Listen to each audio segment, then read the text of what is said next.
Assalamualaikum warahmatullahi wabarakatuh. Alhamdulillahirrabbilalamin. Wabihi nasta'in wa ala umuri dunia waddin. Assalatu wassalamu ala asrofil anbiya wal mursalin wa ala alihi wa sahbihi ajma'in. Amma ba'du. Apakah teman-teman sudah paham begitu pentingnya wali bagi perempuan yang akan menikah? Di sini saya akan menjelaskan mengenai wali dalam pernikahan Islam. Sebelumnya, izin memperkenalkan diri, nama Tur Sugiyarti, NPM 212102118, kelas H Hukum Tata Negara, mata kuliah Fikih Pernikahan. Yang pertama yaitu pengertian wali. Secara etimologi, al-wilayah atau wali ialah berasal dari ungkapan wala, asyai, wa ala alaihi wilayatan, wa wilayatan yang berarti menguasai. Sedangkan secara terminologis, perwalian atau wilayah ialah kekuasaan secara syariat yang dimiliki orang yang berhak untuk melakukan aktivitas dalam kaitan dengan keadaan atau urusan orang lain untuk membantunya. Ada pemahaman lain tentang wali perwakilan dengan definisi suatu wewenang syar'i atas golongan manusia yang dilimpahkan kepada orang yang sempurna karena kekurangan tertentu pada orang yang dikuasai tersebut demi kemaslahatan sendiri. Semua pengertian ini mengacu kepada kodrat kemanusiaan di mana perempuan sangat membutuhkan kehadiran wali. Menurut syarak, pengertian wali dijelaskan sebagai berikut. 1. Abdul Ar-Rahman Al-Jaziri. Wali dalam nikah adalah yang dapat menghentikan atas sahnya nikah maka tidak sah tanpanya. Kedua yaitu Abu Zahra. Kewalian itu adalah akad yang dilaksanakan, yaitu wali adalah suatu ketentuan hukum syara yang dapat dipaksakan kepada orang lain sesuai dengan bidang hukumnya.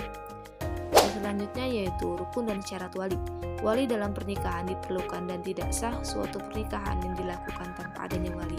Oleh karena itu, maka seorang wali haruslah memenuhi syarat-syarat sebagai wali. Di antaranya, yang pertama Islam, yang kedua baligh. Anak-anak tidak sah menjadi wali karena kedewasaan menjadi ukuran kemampuan berpikir dan bertindak secara sadar. Terus yang ketiga yaitu berakal. Kemudian laki-laki, seorang wanita tidak boleh menjadi wali untuk wanita lain ataupun menikahkan dirinya sendiri.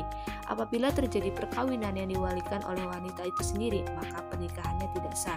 Kemudian adil. Telah dikemukakan wanita wali itu diisyaratkan adil. Maksudnya adalah tidak bermaksiat, tidak fasik, orang-orang baik, orang soleh, orang yang tidak membiasakan diri berbuat munkar. Kemudian yang terakhir yaitu tidak sedang ihram atau umroh. Selanjutnya, macam-macam wali. Yang pertama yaitu wali nasab, yaitu anggota keluarga laki-laki dari calon mempelai perempuan yang mempunyai hubungan darah dengan calon mempelai itu sendiri. Yang kedua yaitu wali hakim. Wali hakim adalah wali nikah yang ditunjuk oleh Kementerian Agama atau pejabat yang ditunjuk olehnya, yang diberi hak dan kewenangan untuk bertindak sebagai wali nikah.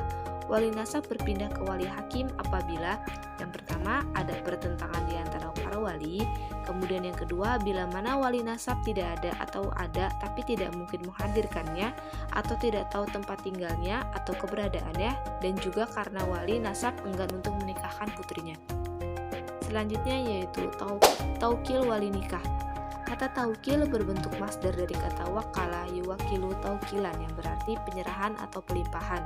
Dalam Kamus Besar Bahasa Indonesia, taukil atau pelimpahan kekuasaan adalah proses, cara, perbuatan pelimpahan atau memindahkan hak wewenang.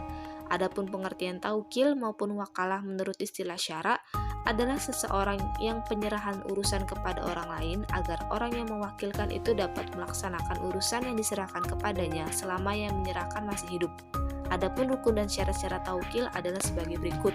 Yang pertama, muwakil atau orang yang berwakil. Disyaratkan bahwa orang yang berwakil itu sah atau diperbolehkan melakukan perbuatan yang diwakilkan, maka tidak sah pekerjaan yang dilaksanakan oleh orang yang terhalang melakukan perbuatan seperti orang gila, anak kecil yang masih dalam penguasaan orang tua, ataupun orang yang tidak sempurna akalnya. Yang kedua yaitu wakil. Kemudian yang ketiga, muwakil fi atau sesuatu yang diwakilkan. Selanjutnya yaitu kedudukan wali dalam hukum. Mazhab Malikiyah, Syafi'iyah, Hambaliyah secara mayoritas fuqaha telah sepakat pentingnya keberadaan wali dalam akad pernikahan. Setiap pernikahan tanpa menghadirkan wali, maka pernikahan tersebut menjadi batal atau tidak sah. Jadi, seorang perempuan tidak mempunyai hak untuk melangsungkan akad pernikahan dengan sendirinya secara langsung dalam kondisi bagaimanapun. Sementara mazhab Hanafiyah mengatakan bahwa wanita yang telah balik dan berakal sehat boleh memilih sendiri calon mempelai pria dan boleh melakukan akad dengan sendirinya. Menurut mazhab Hanafiyah, maksud kata nikah disandarkan kepada mereka dalam kata an yakinha adalah berarti sah pernikahan mereka tanpa seorang wali. Kemudian yang terakhir yaitu kesimpulan. Secara etimologi, al-wilayah atau wali ialah berasal dari ungkapan wala asyai wa ala alaihi wilayatan wa wilayatan yang berarti menguasainya. Ada juga yang mengatakan wala fulanan wilayatan wa wilayatan atau membantu dan menolongnya. Sedangkan al-walayatan ditafsirkan sebagai pertolongan, sedangkan al-wilayah ditafsirkan kekuasaan dan kekuatan. Dari makna demikian disebutkan bahwa wali bagi seorang wanita ialah yang mempunyai hak atau kekuasaan untuk melakukan akad pernikahan dan ia tidak membiarkan diganggu oleh orang lain. Sedangkan dalam pengertian terminologis, perwalian atau wilayah ialah kekuasaan secara syariat yang dimiliki orang yang berhak untuk melakukan tasyaruf atau aktivitas dalam kaitan dengan keadaan atau urusan orang lain untuk membantunya. Baik, demikian materi yang dapat saya sampaikan. Saya akhiri. Wassalamualaikum warahmatullahi wabarakatuh.